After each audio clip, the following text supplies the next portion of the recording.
A question for the Prime Minister. Go ahead. Yeah. Sure. Oh, he doesn't believe he's beautiful. Oh, okay. He's sounding shy.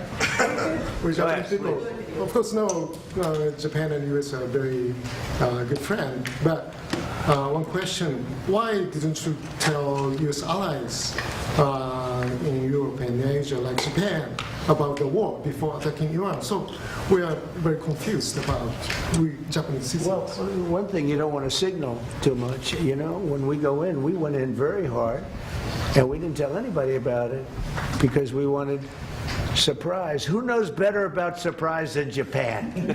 Okay? Why didn't you tell me about Pearl Harbor? Okay? Right? You know, he's asking me, no, you believe in surprise, I think much more so than us. And we had to surprise him, and we did. And because of that surprise, we knocked out, the first 2 days, we probably knocked out 50% of what and much more than we anticipated doing. So if I go and tell everybody about it, there's no longer a surprise, right? Okay, one more for the Prime Minister. Mr. President. Are you good for the Prime Minister? Yes. Go ahead, for the Prime Minister. Thank you very much. Japan's DJ Press. Japan's biggest concern is China. Now they're giving us export control and very harsh terms to criticize us. So could you will you plan to bring out relationship between Japan and China while you are there? Yeah. Well, I'll be going to China very quickly, but I think I'd really like to have the Prime Minister talk about China because I know they have a little bit of an edgy relationship, and I'd just like to know where it stands, how you're doing with China. So, please. で、日本はいつも中国に対してオープンです。会話はオープンにしています。それから冷静に対応しています。で、とにかく米中関係も含めてですね、これが地域の安定、それから世界のサプライチェーン、これに貢献するものであることを願っています。日本は常にオープンです。So first of all, Japan has been consistently open to dialogue with China. And also, second, we have been addressing our relations with China in a calm manner. And also, speaking of the U.S.-China relationship, my sincere hope is that the relationship will be something conducive for regional security and also ensuring the global supply chain in the world. Once again, I would like to reiterate that Japan has been consistently open to dialogue with China. And I think we're going to have a great trip. The trip has been postponed for about a month and a half. It's been reset, and we look forward to it. And I'll be speaking Japan's praises when I'm in China with President Xi. But we're going to have some good talks today, and I think mostly about trade because they want to do a lot of trade. They're a tremendous purchaser of our energy, our oil, gas from, in particular, Alaska. Because Alaska, believe it or not, is very close. It's much closer than any other source. It seems a little cold compared to, but it's just a short trip. So that's something that we will talk after the press corps leaves. We'll be discussing trade, and a lot of the talk will be about energy. Thank you very much, everybody. Thank you, President. Thank you, President. Thank you, guys. All right, so that is President Donald Trump there just moments ago inside the Oval Office with the Japanese Prime Minister. Let's head to break. We'll be back here in just 2 minutes here on Live Impact News on WCNC Plus.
Welcome back here on Live Impact News on WCNC Plus. I'm Nick Sturdivant. All right, March Madness underway. We got some games happening today. My High Point University Panthers, they're the 12 seed. They play the 5 seed Wisconsin at 1:50 p.m. Aren't you proud?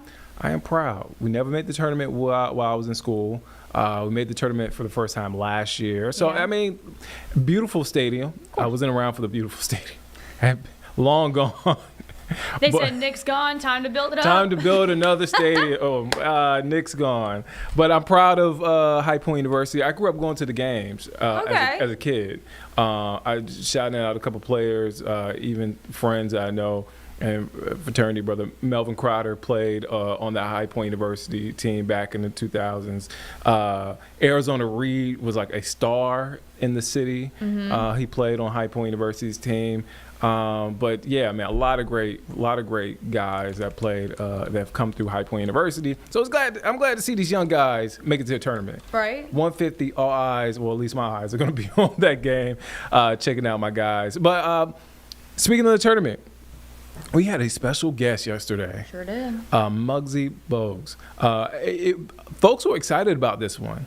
When word got out, I didn't tell a lot of people, but when word got out that he was going to be here in person, it was a little bit of a buzz in the newsroom, Carlene. People came from downstairs. There's people coming all over. People coming all over. Muggsy's a big deal. Of course. So we got a chance to talk about the importance of heart health. Make sure you know your numbers. Yeah. And we talked some basketball. Of course. You have to. In the spirit of March Madness, in the spirit of the Hornets Spirit playing of well, Muggsy. in the spirit of Muggsy. So let's take you now to the interview in case you missed it. But we got special guests here in studio, so I'm gonna do I'm gonna have him rate this intro because I've been Okay. doing these intros lately. I want him to rate Lot of this pressure. intro. It's a lot of pressure because we got a special guest, a Baltimore native, a Wake Forest Hall of Famer, a North Carolina Sports Hall of Famer, a beloved former Charlotte Hornet, helped lead the Hornets to their first ever playoff appearance in the early '90s. He worked in real estate, advertising, broadcasting. He was also the head coach of the Charlotte Sting, the WNBA team. Shout out. A shout out to them. More importantly, he has assisted thousands of folks and families with his foundation by addressing food insecurity, access to education, and workforce development. And he's here to talk about, we're talking about it all, from heart health to the NCAA tournament to the Hornets. I'm talking about Mr. Muggsy Bogues. How you doing, sir? I'm doing wonderful. Thanks for having me. And now you got to rank that intro. How was the intro? Hey, you did good. Okay. It cost me quite a bit, but you did good. How are you doing today, man? I'm doing wonderful. I'm blessed to be here with you guys. I was telling Muggsy as he was walking in, I said, man, what size is that jacket, man? I'm like, man, I wear large. I mean, you know, did you see the jacket? I love the You jacket. like it? Okay, I was about to say. I'm like, all right. 704. Yeah. Yeah, for sure. Let's start with heart health, man. I guess when you think about, you know, a guy like yourself and these athletes, man, you guys are in tip-top shape. You don't really think of, as a viewer, as a fan, you're like, man, these guys are in shape. Well, you know, heart health, they're good. When did that start? I know as an NBA player, as a professional athlete, I mean, you're all constantly being checked by doctors, but when did that sort of come into play for you, thinking about your heart health? Well, it always been in the play, back of your mind. Yeah. You know, always been, you know, a thought process, but never really went through it until I retired. You know, even though you get your daily physicals and so forth, but I never really had a cardiovascular heart scan. But so I was interested. I want to find out what was going on. And crazy that I'm saying is that, you know, I was recommended by the former owner of the Hornets, Mr. George Shen, who introduced me to Heart Flow.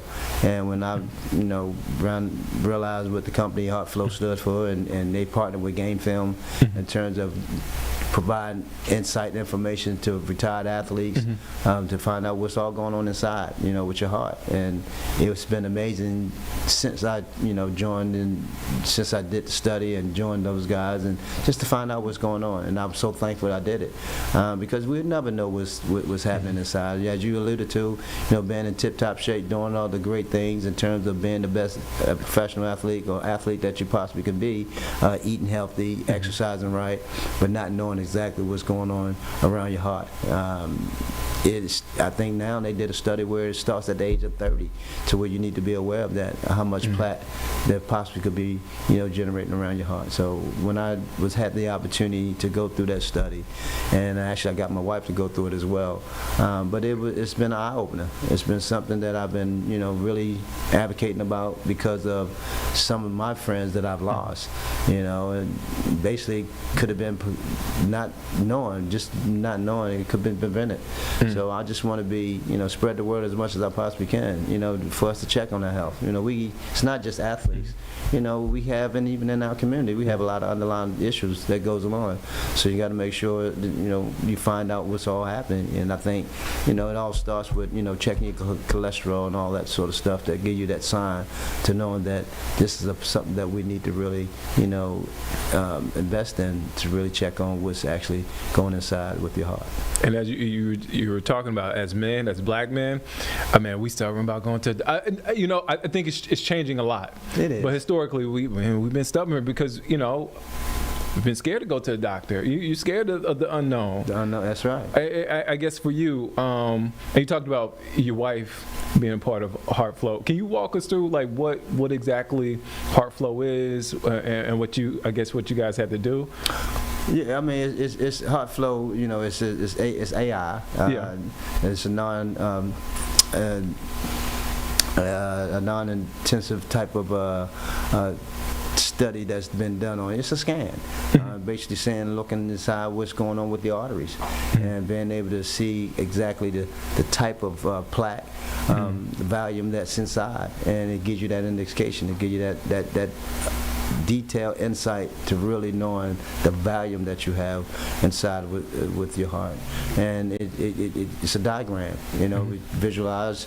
It's a comprehensive assessment, a comprehensive assessment, I should say, in terms of actually finding out exactly what's going on inside of you. So I'm so concerned, and I'm always concerned about my loved ones, and I want to make sure that for me personally, that I'm here for a long time, and a lot of us just don't want to know.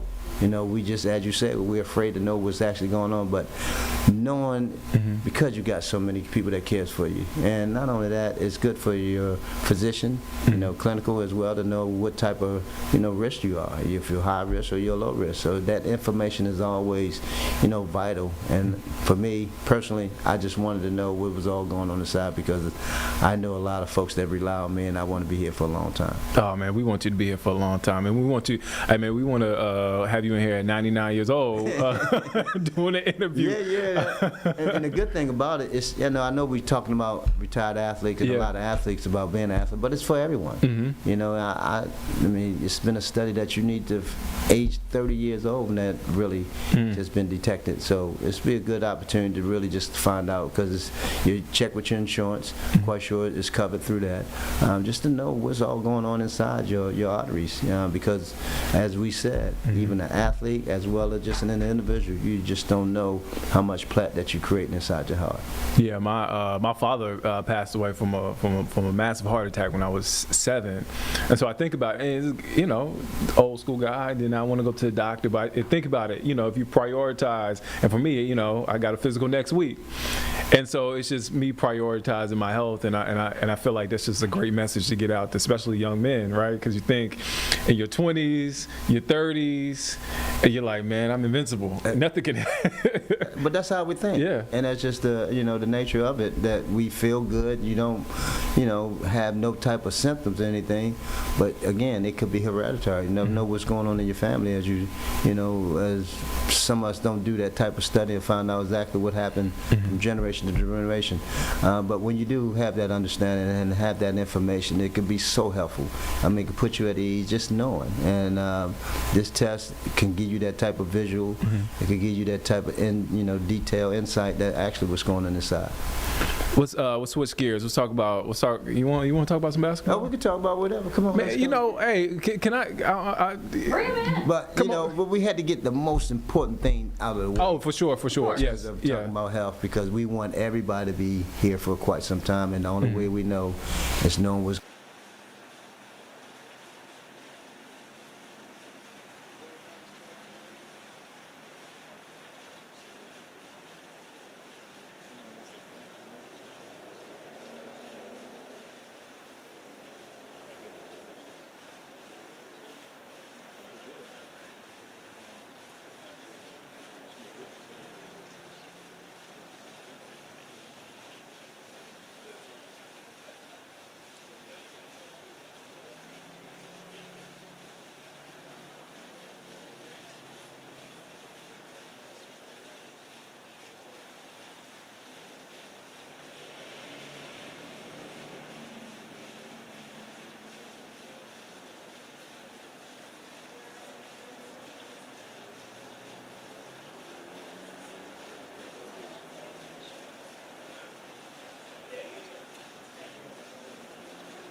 Good afternoon.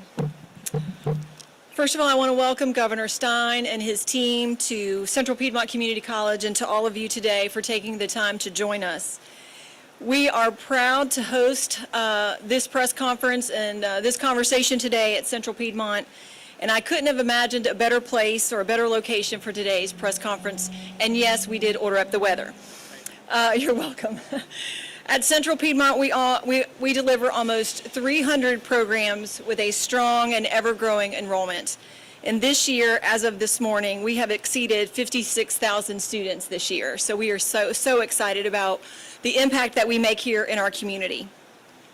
As many know, we serve as the workforce and talent engine for this community, ensuring our students are well prepared for their careers of choice and to be leaders in this great community.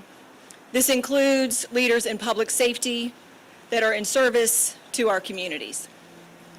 Central Piedmont has proudly offered public safety training for more than 50 years, and we will continue to expand programming and our facilities to ensure our first responders who support us in this community each and every day have the training that they need.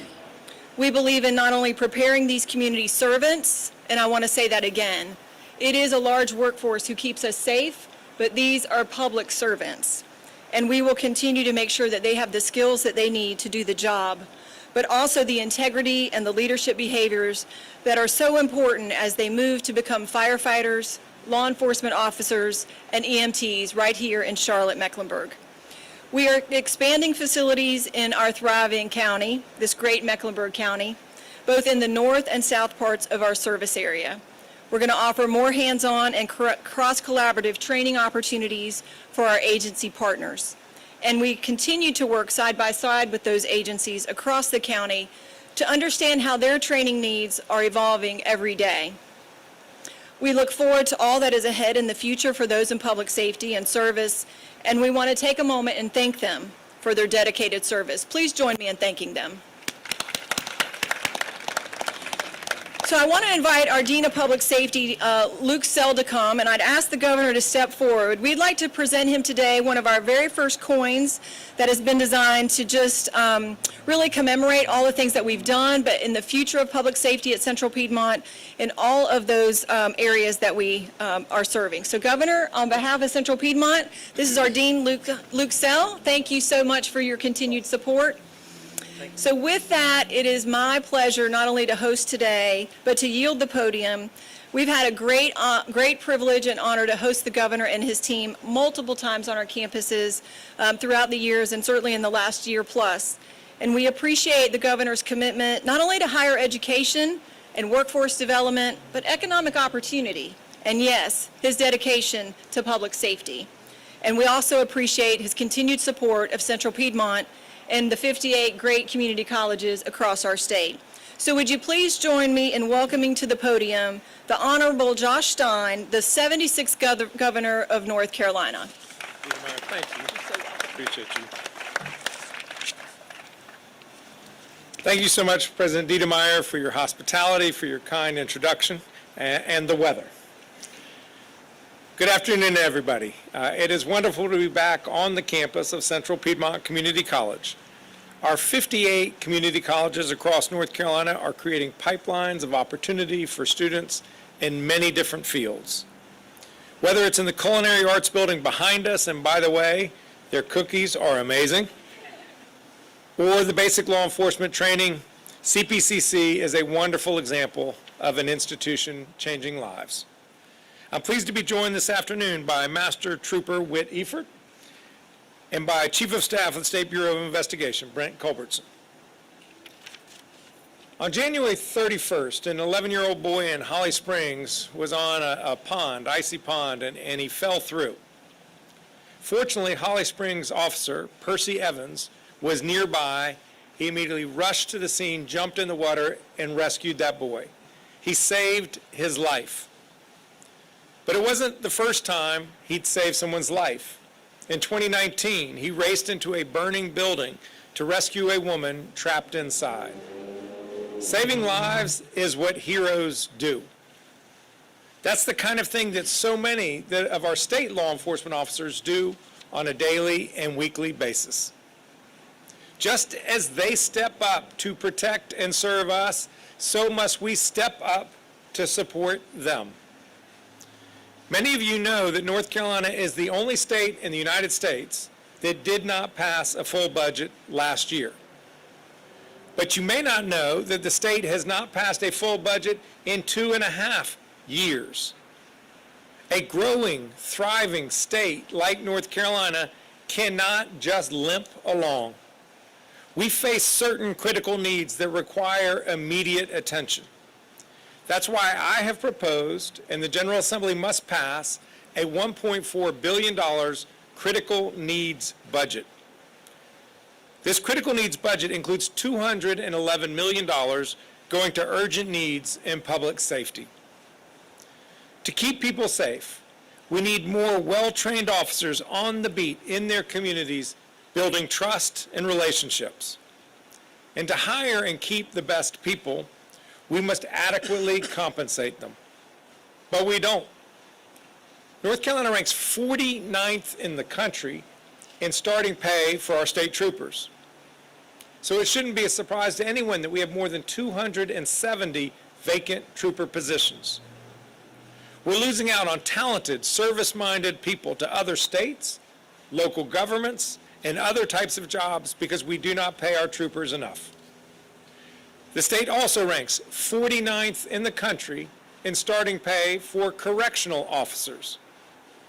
Again, it should be no surprise that the Department of Adult Correction has only half of the correctional officers needed to safely operate our state prisons. We're asking people to put themselves in a very demanding, albeit rewarding job, and asking their families to sacrifice on our behalf so that they can earn less money than they would if they worked at a Costco. In this critical needs budget, I am calling for a 10% increase in all correctional officer, trooper, and other state law enforcement officer pay. And while we're addressing salaries for our public safety officials, we need to make the Department of Adult Corrections whole. The DAC has approximately 1,000 more inmates today than it did just 3 years ago. Healthcare costs have increased by over 10% in that 3-year period of time. Meanwhile, the state has not passed a budget in 2.5 years. As a result, the department is facing a serious structural budget deficit, even with its significant efforts to cut and manage expenses. For the past year, the Department of Adult Corrections has been forced into the untenable position of having to ask their vendors to float them, the state of North Carolina, on its bills. This is unacceptable. In the same vein, we must fully fund the State Bureau of Investigations. The SBI caseload has gone up dramatically in recent years. In just 1 year period, they had a 21% increase in investigations. Their budget, however, has not gone up to match. The SBI is investigating some of the most serious crimes in our state: drug and human trafficking, financial crimes, hostage situation, murder, and more. It is ridiculous that the State Bureau of Investigation is being asked to operate in the red. Entering the field of law enforcement is not a choice that anyone makes lightly. It's hard work. It's underappreciated work. It's dangerous work. But it is meaningful and essential work. I urge the General Assembly to invest in our law enforcement officers, because nothing is more important than keeping our people safe. I thank you for your time and attention, and I will now invite forward first Master Trooper Whittyford of the State Highway Patrol, and then Chief of Staff Brent Culbertson with the State Bureau of Investigation. Master Trooper Eford.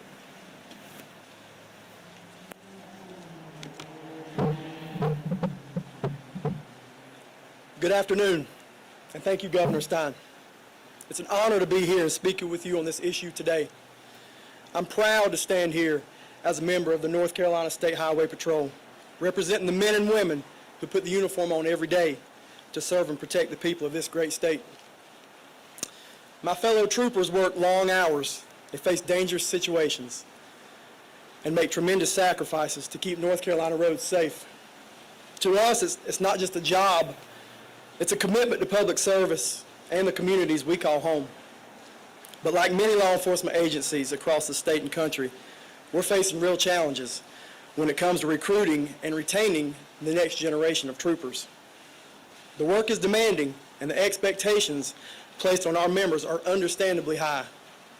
To continue attracting qualified, dedicated individuals who are willing to answer the calling, we must ensure that our compensation reflects both responsibility of the job and the value our troopers bring to the people of North Carolina. Competitive pay is essential if we want to bring new recruits into the patrol and keep experienced troopers from leaving for other opportunities. Every time we lose a trooper, we lose years of experience and leadership that help keep our highways and communities safe. That's why we are grateful for the efforts being made here to address this issue. I want to thank Governor Josh Stein and members of the North Carolina General Assembly for recognizing the importance of investing into public safety and for their work to support law enforcement officers across our state. By continuing to prioritize meaningful pay increases for our troopers, you're not only supporting the men and women who serve today, you're also helping ensure that the North Carolina State Highway Patrol remains strong for generations to come. On behalf of my fellow troopers, our families, thank you for your leadership, your partnership, and the safety for North Carolina. Thank you. Now we'll bring up SBI Chief of Staff Brent Culbertson.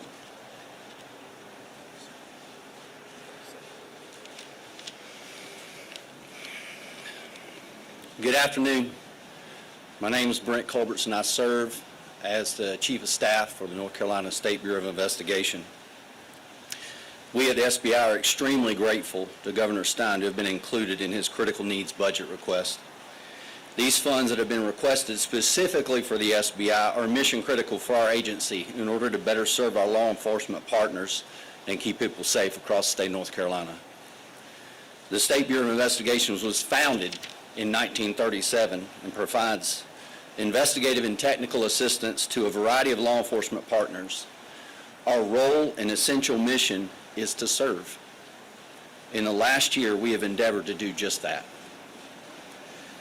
To serve our sheriffs, our police chiefs, our district attorneys across the state of North Carolina who call on us daily to be a support. Like Governor Stein said, we help solve and prevent serious crimes like homicides, transnational criminal organizations that traffic drugs into our state, internet crimes against children, and human trafficking, just to name a few. And while our budget has remained constant, our caseload has increased. From calendar year 2024 to 2025, we have had a 21% increase in investigations and a 33% increase in processing crime scenes. Across the board, our activity has increased, largely because we've been able to shift our focus back to proactively serving both our law enforcement partners and the citizens of this great state. So in order to continue our work and to keep supporting law enforcement partners, we need these valuable resources. The State Bureau of Investigation remains ready to serve and protect the state of North Carolina, and we are extremely grateful to be a part of Governor Stein's request. Thank you so much, and I'll turn it back over to our governor. Thank you. We're happy to take questions at this time, and if you have questions for either SBI or Highway Patrol, just so declare.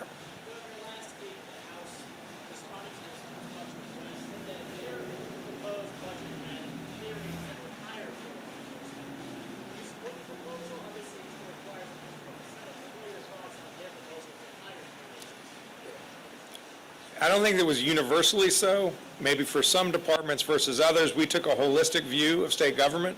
But if the State House wants to put more money into public safety, I will say yes.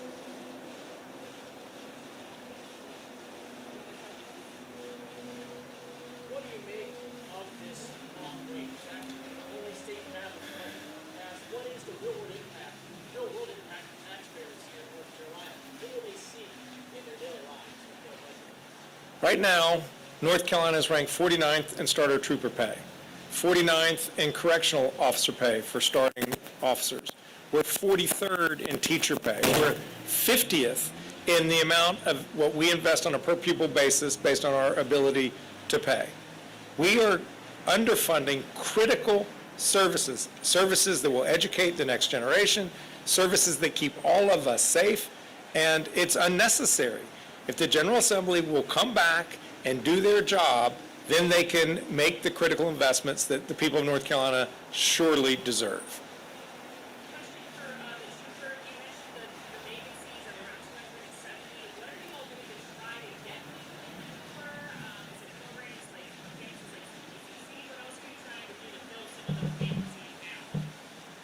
You want to take that one? It's just about recruitment and retention. Say that one more time, please. Just recruitment efforts, you mentioned the vacancies, the number of vacancies for troopers, is what you're doing to try to recruit, whether that's here in the Charlotte area or elsewhere around the state? Yeah, absolutely. We've got recruiters that are here with us today. We are out in the communities trying to do our best to recruit, but you know, it's one of those things where other agencies are paying more money right now, so it's tougher out there than it was in the past.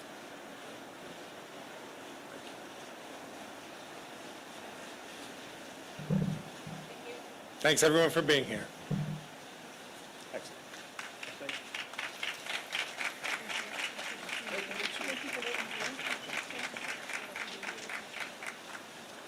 Thanks so much. Thank you for having us. Thank you so much. Thank you so much. Meaningful to us to have public safety. Hey, why don't we all come in front of the podium? Yes, sir.